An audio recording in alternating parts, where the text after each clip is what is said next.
Com tallar el pa? Si el comprem d'una sola peça, doncs després podem començar a anar de principi a fi i buscant sempre llesquetes del gruix que ens agradi. Això ja és absolutament personal. A mi personalment m'agraden les llesques que siguin gruixudetes. I aquí el que trobarem és això, és un pa cruixent i amb una molla humida.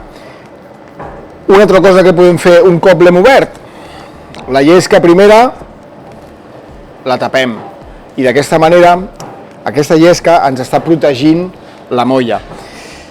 Jo a casa ho faig així, menys quan el meu fill petit, que és molt panarra i li encanten els crostons, doncs s'ho menja. Però bueno, el pa a casa dura poc, així que no tenim problema de conservació.